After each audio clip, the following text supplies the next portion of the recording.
So there's this unsolved mystery that's been keeping me up at night. It all started back in the early 1990s in the quiet desert town of Taos, New Mexico.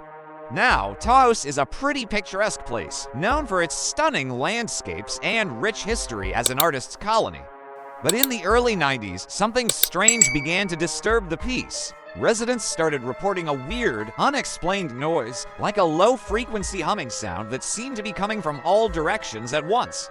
It was maddening. It was everywhere. It was the middle of the night.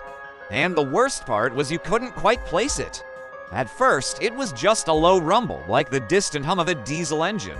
Then it got louder, more insistent. Some people heard it all the time, day and night. Others only caught it at certain times or in certain places.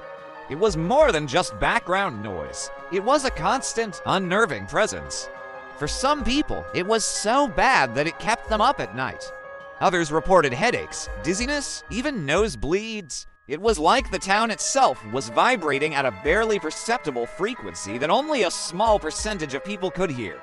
Only about 2% of the population claimed to hear it.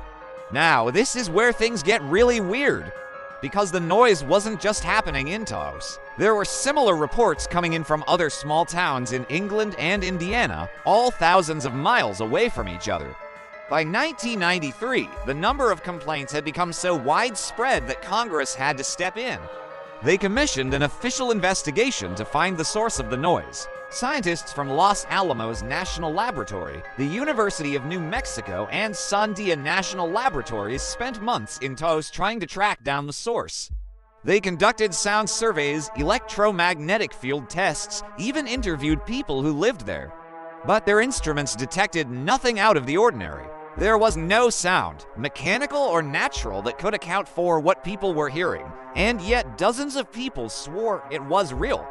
They all described it in almost identical terms, which ruled out a purely medical explanation.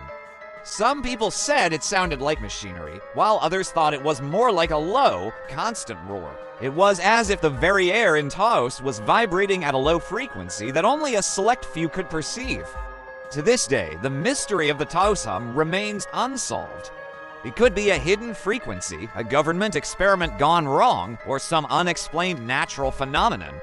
But one thing's for sure, it's a reminder that even in our modern world, there are still sounds that science can't explain. I really hope that we figure this out because it's keeping me up at night.